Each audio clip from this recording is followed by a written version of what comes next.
Nutty Putty Cave, a hydrothermal cave system formed in limestone, featuring over 1,400 feet of mapped passages. Known for extremely tight spaces and challenging navigation, the cave had been closed to the public multiple times due to safety concerns, but had recently reopened under restricted access. Act 1. Into the Earth. Far below the surface of the Utah desert, where sunlight has never penetrated and silence reigns eternal, lies a labyrinth that has captivated and terrified explorers for decades. Nutty Putty Cave, a name that belies the deadly serious nature of its passages. For those brave enough to enter, it offers a world of wonder. Flowstone formations carved by ancient waters, narrow corridors that twist through solid limestone, and chambers that open like cathedral halls in the darkness. But on this Thanksgiving Eve in 2009, what began as a family tradition would become Utah's most harrowing rescue operation, and ultimately, one man's tomb. Cave warning signs. Multiple fatalities in similar cave systems over the past decade. Recent rockfall incidents reported in lower passages, tight spaces requiring advanced techniques to navigate safely, limited rescue access points throughout the system. Act 2. The Descent. It was supposed to be a celebration. John had invited his brothers and friends to share in one of his favorite pastimes, the peaceful exploration of underground spaces. The Thanksgiving family gathering could wait. This was their time to push boundaries and create memories. Come on, guys, let's try the birth canal route. I've been through it before. It's tight, but totally doable if you know what you're doing. John adjusts his headlamp, its beam cutting through the entrance darkness. His confidence is infectious, but his brother Josh hesitates at the cave mouth. John, are you sure about this route? The ranger said there have been some issues with that section lately. Trust me, Josh. I've mapped most of the system. We'll take it slow, and if anyone feels uncomfortable, we turn back. No heroics. Famous last words. Standard cave equipment checklist.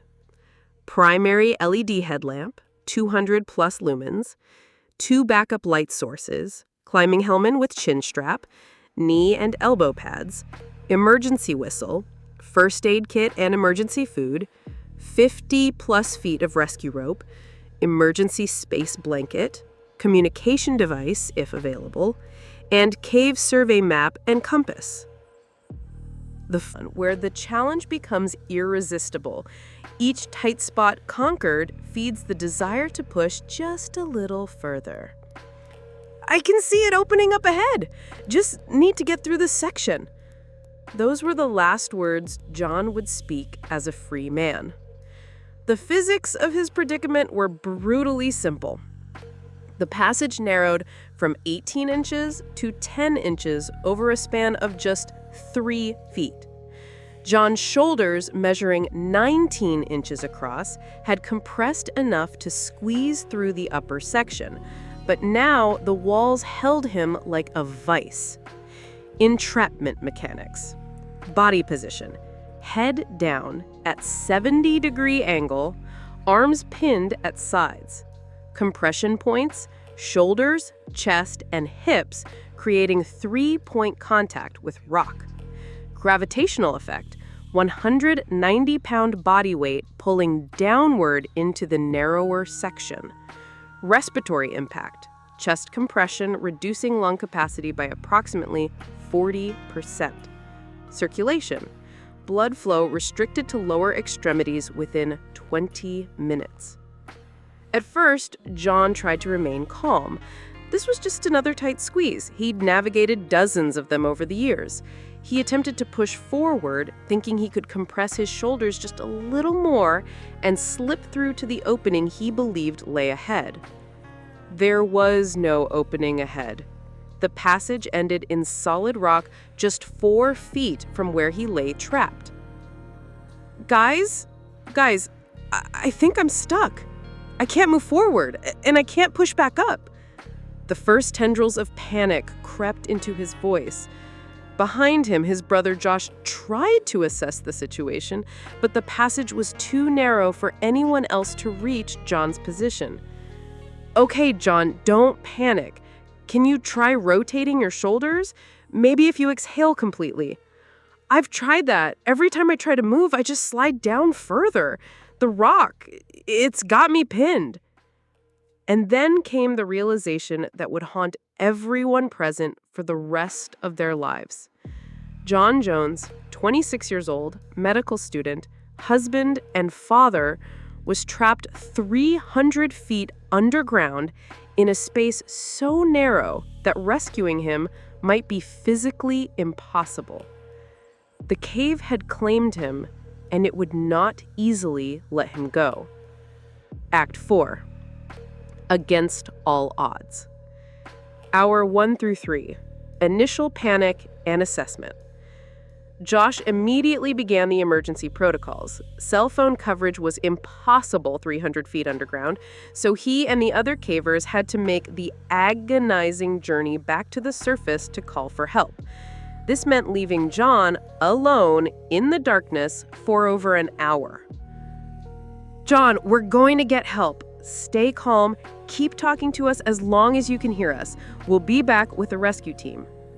"Don't leave me down here alone, please." But they had no choice. As Josh's voice faded into the distance, John was left with only the sound of his own labored breathing and the occasional drip of water somewhere in the darkness above him. Hour 4 through 8. First rescue attempts. The Utah County Sheriff's Office received the emergency call at 9:30 p.m. Within an hour, the first rescue teams were on scene. But what they found defied their experience. Most cave rescues involved injured cavers who could be evacuated through established routes. This was different.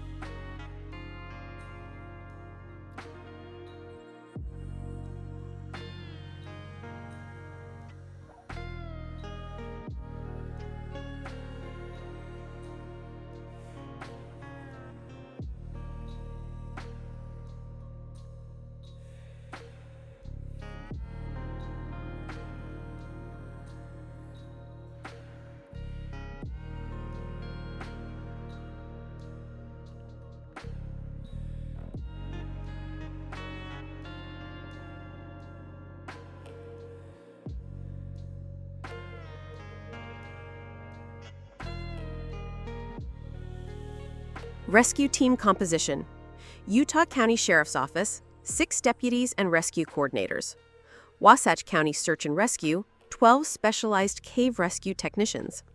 Salt Lake County Search and Rescue, 8 additional personnel. Local caving community, 15-plus experienced volunteers. Medical personnel, 2 paramedics certified in confined space rescue. Engineering consultants, 3 specialists in rock mechanics and structural engineering. Susie Motola, one of the first rescuers to reach John's position, later described the scene. "I've been doing cave rescue for 15 years, and I've never seen anything like it. He was wedged in there so tight that we couldn't even get a rope around his legs properly. Every movement seemed to make things worse." The first rescue attempt involved a simple pulley system. Rescuers managed to thread a rope around John's legs and attempted to extract him using mechanical advantage. For a brief, hopeful moment, they gained several inches. "I can feel it. I'm moving. Keep pulling." But the rock above John's position was fractured limestone, weakened by thousands of years of water erosion. The additional stress caused a section to shift, trapping him even more securely than before. Stop pulling. Something gave way up here. I'm stuck worse than before." Hour 9 to 16. Advanced rescue techniques. As word spread, more specialized equipment arrived. Industrial-grade pulleys, pneumatic jacks, and even diamond wire concrete cutting tools were lowered into the cave. The rescue had evolved from a standard emergency response to an engineering challenge of unprecedented complexity. "Emily's here, John. Your wife is here, and she wants to talk to you." The most heartbreaking moments came when messages were passed between John and his pregnant wife, who waited at the cave entrance with their young daughter. Tell her I love her. Tell her I'm sorry.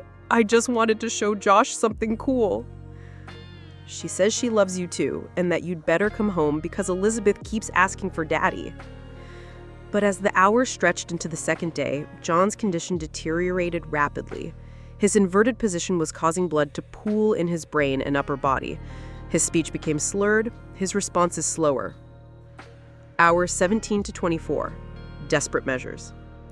Rescuers brought in specialized equipment to break the rock around John's body, but every attempt to modify the cave structure risked a catastrophic collapse that could kill both John and the rescuers trying to save him.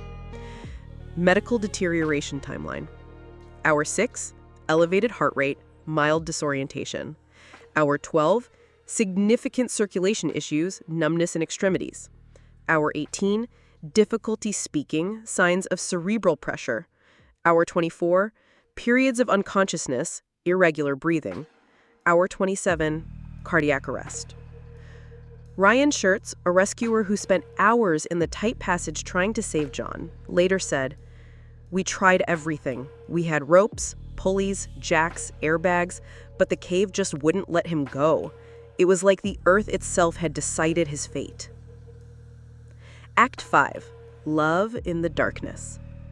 Above ground, a different kind of drama unfolded. Emily Jones sat in a rescue command trailer holding their 13-month-old daughter Elizabeth, 8 months pregnant with their second child. News crews had arrived, transforming the quiet Utah hillside into a media circus. "Is my daddy gonna come home for dinner?" Emily fights back tears as she tries to answer her daughter's innocent question. How do you explain to a toddler that Daddy might not come home at all? The Jones family had been gathering for Thanksgiving when the call came. John's parents, his siblings, aunts, uncles, and cousins, they all dropped everything and drove through the night to Utah. What should have been a celebration became a vigil. He's always been like this, ever since he was little, always pushing boundaries, always curious about what's around the next corner. We used to joke that curiosity would be his death. John's mother, who spoke these words to a rescuer, could never have imagined how prophetic they would prove to be. Messages passed between the surface and John's position became lifelines of hope and love. Emily says the baby kicked really hard when she heard your voice on the radio. She thinks it's going to be a boy, just like you predicted. Tell her I can feel the baby kicking from here. And tell Elizabeth that Daddy loves her more than all the stars in the sky. The rescue operation had attracted volunteers from across the region. Cavers who had never met John risked their own lives crawling into the treacherous passages to try to save him. The caving community is small and tight-knit. When one of their own is in trouble, they respond without question. I've got 2 kids at home, just like John. If it were me down there, I'd want someone to keep trying. We don't leave people behind. But as the second night fell, even the most optimistic rescuers began to face the harsh reality. They were running out of options, and John was running out of time. Act 6. When the Earth claims its own. Hour 25 to 28. Final attempts. As Thursday morning dawned above ground, the rescue effort entered its final phase.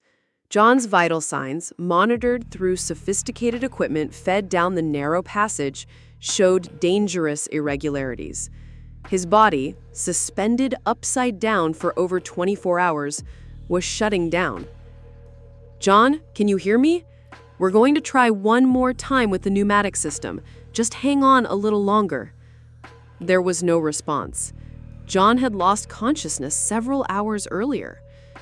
The rescuers worked in silence now, their headlamps cutting through the darkness as they made one last desperate attempt to break him free.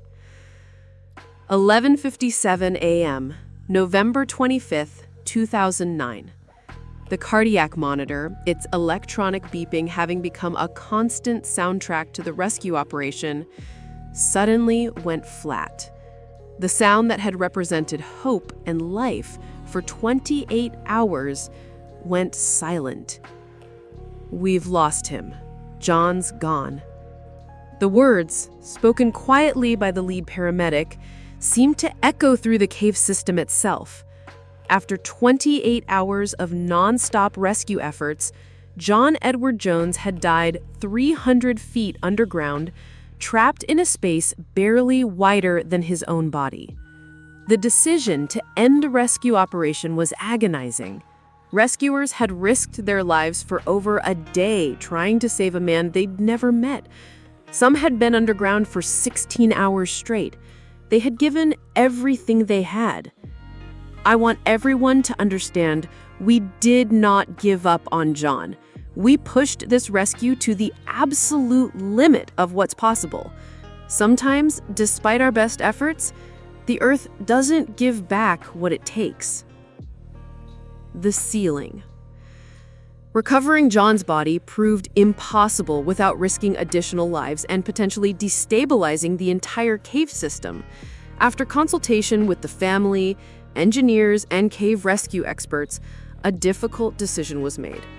John would remain where he died. The passage was sealed with concrete and rebar, creating a permanent tomb. A plaque was placed at the cave entrance. In memory of John Edward Jones, November 21st, 1983 to November 25th, 2009. Beloved husband, father, brother, and friend, for he shall give his angels charge over thee. 2 weeks later, Nutty Putty Cave was permanently closed and sealed. The limestone passages that had fascinated cavers for decades would never again echo with human voices. Act 7. Lessons from the Depths. The death of John Jones sent shockwaves through the caving community worldwide. Here was an experienced caver, properly equipped, exploring with companions, who died not from a fall or equipment failure, but from a single wrong turn in a familiar cave system. Critical safety lessons. Navigation is everything. Even experienced cavers can become disoriented in complex systems. GPS doesn't work underground. Know your limits. Physical fitness and body size are critical factors in cave exploration. Some passages are simply too small for certain individuals. Point of no return. Always identify exit routes before committing to tight passages. If you can't easily reverse your path, don't proceed. Team communication. Never separate from your group without a detailed plan and timeline for reunion. Risk assessment. Evaluate not just the probability of rescue, but the feasibility of rescue as something goes wrong. Dr. Susanna Dyer, a leading expert in cave rescue and safety, analyzed the tragedy. John's death wasn't caused by recklessness or inadequate preparation. It was the result of a single navigational error in an environment that offers no forgiveness for mistakes. That's what makes cave exploration both thrilling and terrifying. The margin for error is virtually zero. The ripple effects. Emily Jones, widowed at 24 while 8 months pregnant, became an advocate for cave safety. She remarried in 2013 and has 2 more children, but she carries John's memory and his story as a warning to other families. John died doing what he loved, but he also died leaving behind people who loved him more than any cave or adventure. I want people to remember that when they're making decisions about risk. Someone is always waiting for you to come home. The rescue operation, while ultimately unsuccessful, demonstrated the extraordinary lengths to which human beings will go to save a stranger. Over 100 people participated in the rescue effort, many risking their own lives for someone they'd never met. Some had been underground for 16 hours straight. They had given everything they had. Changes in cave safety protocol. Post-incident safety improvements. Mandatory safety briefings for all cave entry permits, required buddy system with experienced local guides, improved cave mapping and passage measurement standards, enhanced rescue equipment caches at major cave systems, regular structural assessments of popular cave routes, and closure of passages deemed unsuitable for human access. Today, when cavers enter underground systems around the world, many carry small laminated cards with John's story and the lessons learned from his death. It's a sobering reminder that the Earth, for all its beauty and wonder, remains fundamentally indifferent to human ambition. The cave always wins in the end. Our job is to make sure we're not there when it does. Epilogue. The memory remains. 15 years have passed since John Jones entered Nutty Putty Cave for the last time. The sealed entrance, now overgrown with desert vegetation, bears no sign of the tragedy that unfolded within. But for those who knew him, and for the rescue workers who tried so desperately to save him, the memory remains vivid. His daughter Elizabeth, now 16, has never expressed any interest in caving. His posthumous son, born 3 months after John's death, carries his father's name and his mother's caution. The Jones family has found peace, but they have never forgotten the price of adventure when it goes wrong. In medical school, John had been studying to save lives. In death, his story continues to save lives by teaching others the importance of respecting the unforgiving nature of the underground world. Somewhere beneath the Utah desert, in a limestone tomb sealed forever from the light of day, John Edward Jones rests in the darkness he once sought to explore. The cave has kept its claim, and the silence is complete.